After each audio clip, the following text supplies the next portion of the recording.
Yeah, you were in a fairly lengthy conversation with Sloaney out there. Which way are you leaning? Sloaney won't play.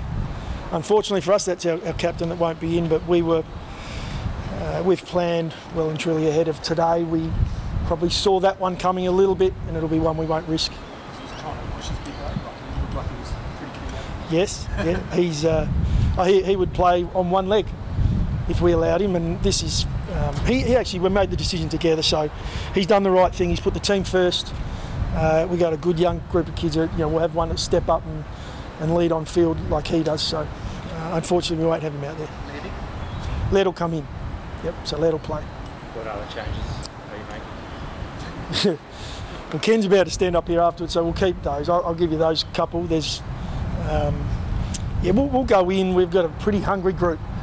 We're coming off a disappointing game for us where we just didn't show us.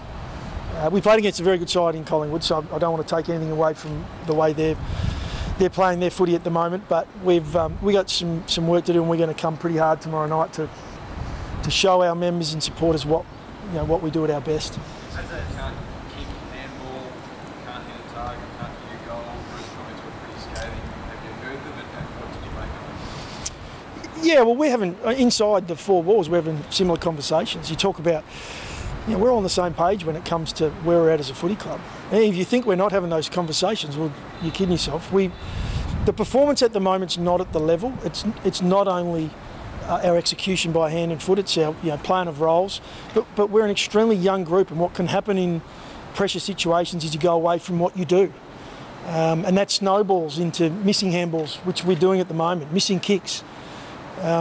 So yeah, we're having those conversations internally. We know we've got to be better as a group, and we know we can do that because we've done it in the past. We've been in the same position where we've turned it around really quickly. We had a week on the track like I haven't seen. Well, actually, I have. The last time we did it, we came out and turned things around. So I'm confident we'll come Friday night into a huge game. We'll pack this joint out. Our members and supporters will come out. We'll put on a show for them. Does those comments remain internally and not from a board member? Oh, look, as I said, we're on the same page. We're not shying away from our performance and where it's at the moment. We'll continue to talk through exactly where we're at, and we need to be better, and we will be. Does it put, I guess, after what we've got pressure on the team and yourself? You can go on against Showdown? Look, there's pressure coming from everywhere. We get pressure from opposition on a game day. There's pressure on young guys who are coming in and playing their debut. That's the game we play. If you can't handle pressure, well, then you're in the wrong caper. Is there a way to voice those concerns, though, from Bruce? Is it helpful for a young group to hear Bruce say those things? Look, as I said before, we've had conversations. We're constantly in dialogue with all our stakeholders about where we're at as a footy club, and we're all on the same page. I answered the question. I've spoken to every stakeholder at the footy club. Is it fair for him to say that you're falling behind in your progress? I think I've answered the question, haven't I, boys? When you look at Port, do you think this is a pretty good time to get them, given they're missing their bookends and a few other key players? Yeah, there's good times and bad times to get every team, but what you know with a good side, and they're a very good side, they'll bounce back. And I think it's dangerous too to take away from what Hawthorn brought last weekend. Their contest was as good as we've seen. The numbers, you look at that game, you look at the stats, you go, well, you don't often lose games when the stat line reads that way. But Hawthorn were very, very good in the contest. We know Port are going to bounce back. We know they're a good side, and we love that. We're going to bounce back as well. So both teams come off disappointing games. We should see a pretty good showdown. What will it mean to get a win for Adelaide for the summer? Oh, look, it'll mean anything and everything. Our guys, we're looking to perform. That's the outcome. We want to get back to playing a brand of footy that we're proud of. We walk off this ground, and hopefully it's 40-odd thousand or close to full, and we walk off and they've enjoyed what they've seen and they're proud of what we put out there. That'll be what we're coming to play for. That'll give us a result as well. It'll mean everything to our young group. Friday night Showdown will bring the fans out. We haven't really seen it across the league. Yeah, it's been across the board. It's an interesting time. I think we're challenged with people getting back out and about. That's understandable. Look, I hope it does. I hope people are excited about coming out and getting involved, because I thought round one here, it was we didn't get the job done in round one. There was a really good atmosphere. Wasn't probably the crowd that hopefully we'll see Friday night, but I can only imagine what it is. With our young group, if we can get as many members and supporters here, they thrive on it. Our young players, they just love that atmosphere, and it'll give them another lift. So hopefully we can get it packed out. Yeah, Riley's well and truly in that development phase of his career. He's 1 year in. He's starting his second year. He's working on his game. He's developing areas of his game, and he'll continue to do that. This is something we see across the board in the league. It's interesting how we judge players really quickly after 12 months on where they're at.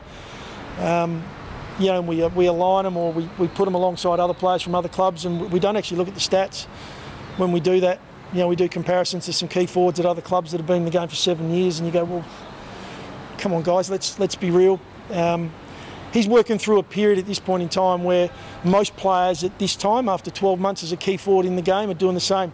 I don't know if you've seen selection this week, but Sydney are in the same position where their key forward is going to go back and work on his craft. So similar to a lot of our players at the moment, we're a young group. We've got guys who've been here for 12 months, 24 months, worked through a COVID period. We didn't play reserves 2 years ago. We didn't actually have a SANFL team playing because we were in Queensland. It's been a challenging time, and so it may take a little longer. But I've played with guys throughout my career. I played with Jared McVeigh, who didn't lock his spot for 4 years. Took him 4 years to get him. Didn't play a game in his first year. We didn't write him off after 12 months. He went on to play 325 games. It's just incredible how quick we are to judge.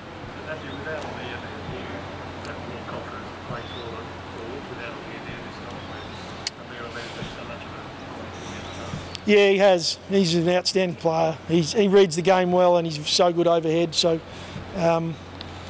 look, it's an area that we're working on as well. We're working with our key forwards about competing ahead of the ball and giving us that aerial superiority, but we're not getting that at the moment.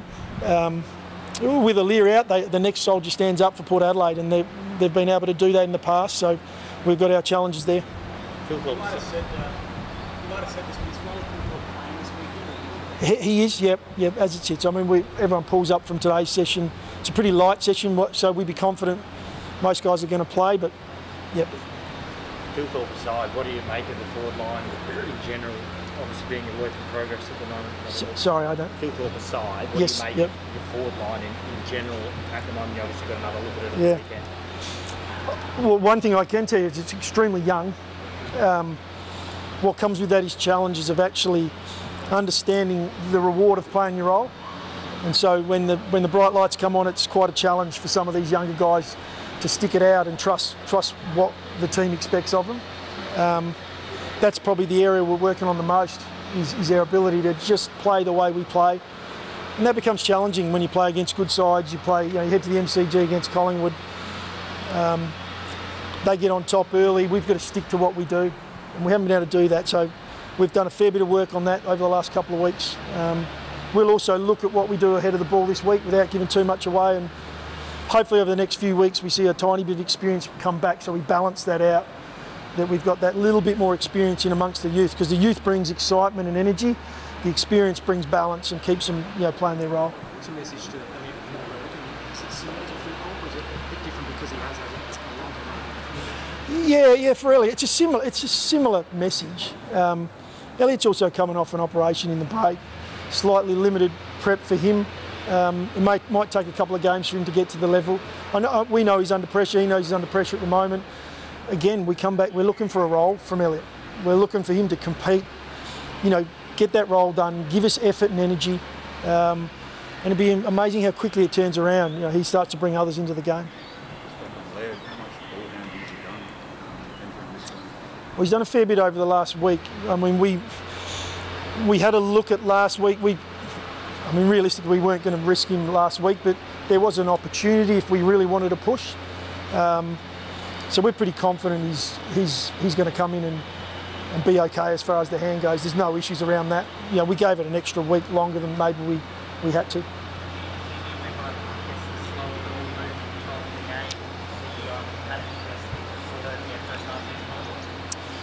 No, and again, when we talk about what we're working on and what you see come out on the field in those pressure moments, it's not necessarily what we go in with trying to achieve on game day. We're a team that likes to attack the opposition and put them under pressure and get the ball to their last line and really put the pressure on the oppo.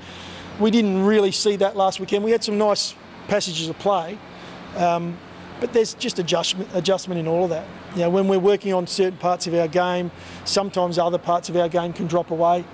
That's our work on. It's one of our biggest challenges. How do you think Taylor Walker's still going to feel at the moment? Obviously, this is the last week of his band against the underground Showdown. Do you think that plays in his But he's keen to play. I mean, if he could do anything, we're probably going to have to grab him to stop him running out tomorrow night. But look, he's done everything he possibly can to be as match fit as he can at this point.